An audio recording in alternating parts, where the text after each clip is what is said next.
How you doing, YouTube? Matt with Master Beer Reviews, back with yet another review, and a little bit of apple cidery, barley winey goodness, hopeful goodness, in the form of Meister Brewing's ABACABB.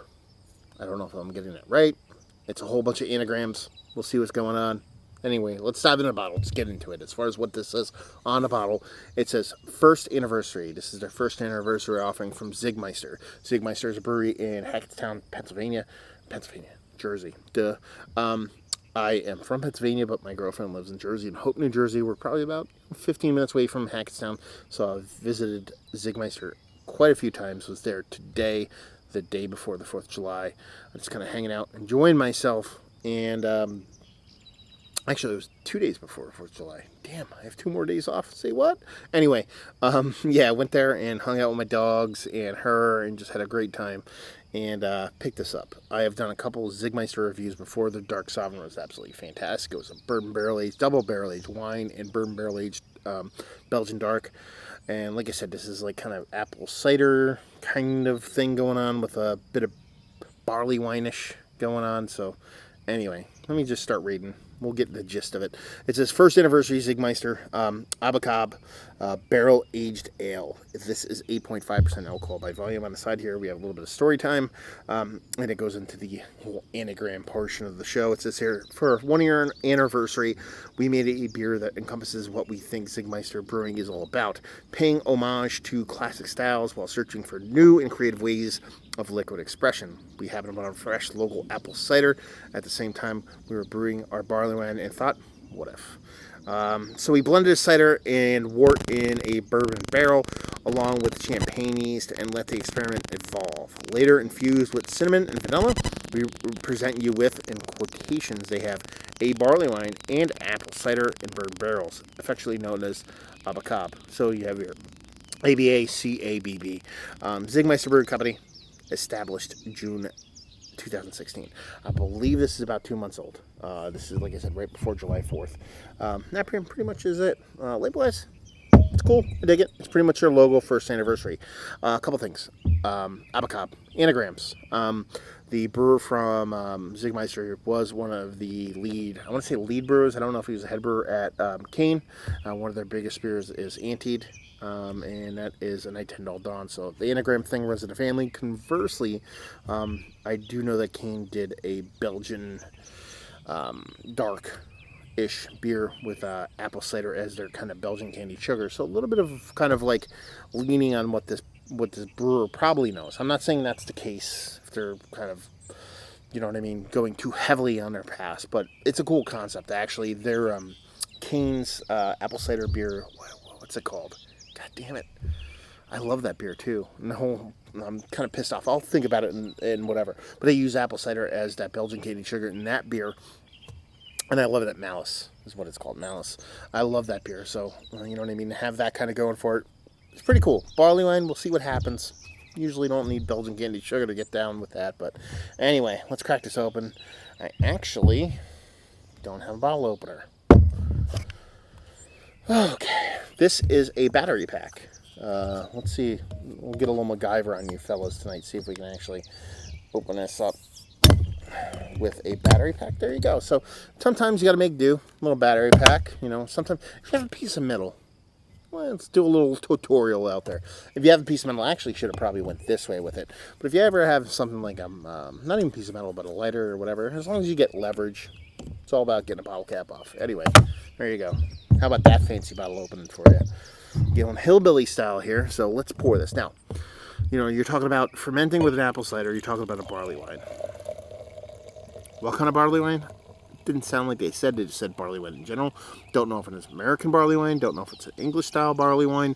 All we know is we have apple cider as a sugar source for fermentation, and then we have barley wine base going on. A little Dirty Glass Mafia, see if we can kind of get those bubbles out of there. Not really all that much, so yeah, whatever. Anyway, I'm getting wafts of apple cider from here. It definitely looks darker than a typical apple cider, but at the same time, definitely not nearly as dark as what a barley wine should look like. So it's definitely kind of somewhere between a barley wine and a cider. The head that was there dissipated super quickly. It's more of a cider trait. So, yeah, rich golden yellows, a bit of orange, bit of mahogany going on. Let's see if we can get a nose on her. Soft caramels and apple, man. I mean, in your face. Cinnamon is definitely in there. Not getting much as far as vanilla goes. But definite cinnamon in there. It has apple pie vibes, but at the same time there's that kind of caramelized, kind of brown sugar thing going on. Yeah, it smells like... I keep kind of tossing between both, man. I feel like, okay, it kind of smells like a fresh greenish kind of barley wine, and then I get those kind of cider vibes. Not much as far as bourbon goes, maybe a little boozy sweetness, but not as much as far as actual booziness, like hotness on the nose. Yeah, there's a big, huge yeast funk bottom on that sucker. It's got a kind of a wine, kind of dented wine bottom to it too. Yeah. If you told me smell this, tell me what this is, I lean more towards a sweetened wine kind of cider realm. I wouldn't go beer. Let's put it that way. So... she looks like a cider. She kind of smells like a cider, wine-ish kind of thing. Let's see what she tastes like. Cheers.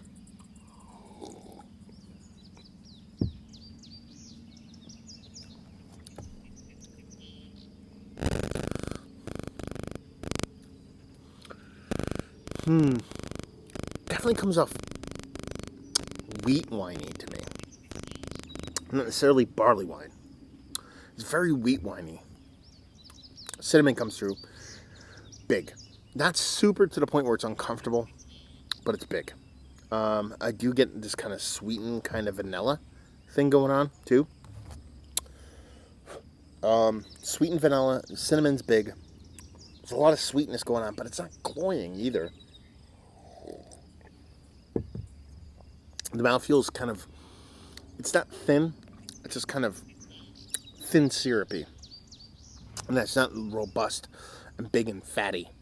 It's a bit more kind of thinner and plasma-y, kind of not watered down syrup like. But it doesn't give any sort of a barley wine kind of vibe to it. I mean, we all know barley wine is life. You know what I mean? And it's the best beers in the history of mankind. But this comes off definitely wheat winey. Reminiscent of some of the best wheat wines I've had. You know what I mean? But definitely not to the point where it's giving a ton from the beer portion of the show. And I guess that's where this one kind of jumps the shark for me. Is that it's fun.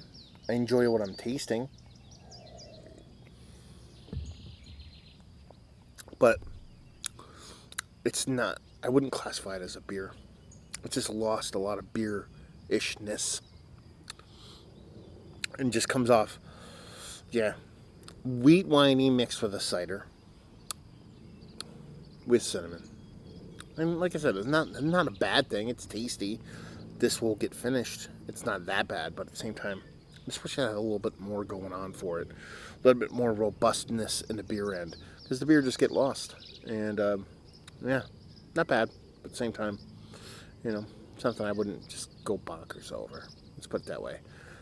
Aging this, though. Again. Aging this might turn into something pretty fucking cool. I could see this. There's a lot of moving parts. I'm not a big fan of a lot of moving parts in aging beers, but, you know, I think the sweetness is in here.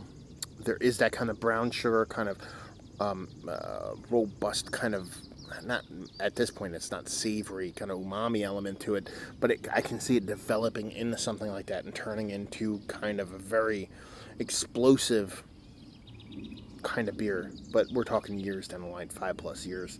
So I'd love to see this in about 5 years. Maybe I'll pick up a bottle. $18, a little pricey, but you're talking about a $7.50 a barrel-aged beer with a whole lot of shit going on. You can't really fucking freak out all that much. Anyway, let's cut to the chase. Talk about it. It's one of the better fucked with barley wines, because I don't want to go straight barley wine. Fucked with bourbon barrel-aged, fucked with barley wines that I've had as late. No, because it's not a barley wine. It's one of the better wheat wines I've had as of late. It would default to that because I haven't had that many. But at the same time, it's fun, it's nice. it's 8 and change, so it's not like a huge beer.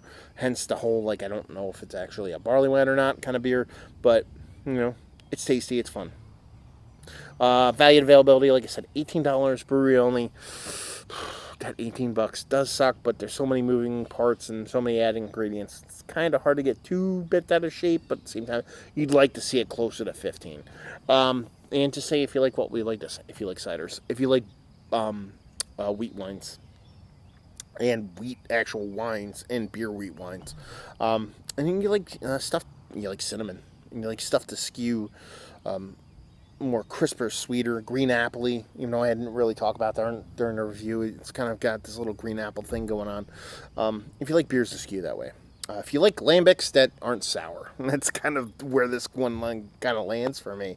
Or more like, I don't know, you know, a Belgian sour. Let's go generic on that. Belgian sour that isn't sour. If you wanted to know what that tastes like, then this is kind of where this one lands for me, because it's fun, it's interesting, it's nice. It would be cool to see how this ages, but at the same time, where it sits right now, not something I'd fucking kick a door down for. So there you go, another review in the books. Hopefully, you guys enjoyed it. If you did, down there, write words and stuff. Facebook, Twitter, Instagram, Untapped, Massive Beers, all 4 of those places, and yeah. Hopefully you guys enjoyed the review. Hopefully enjoying a nice homegrown beer right now. And hopefully see you next time. Cheers.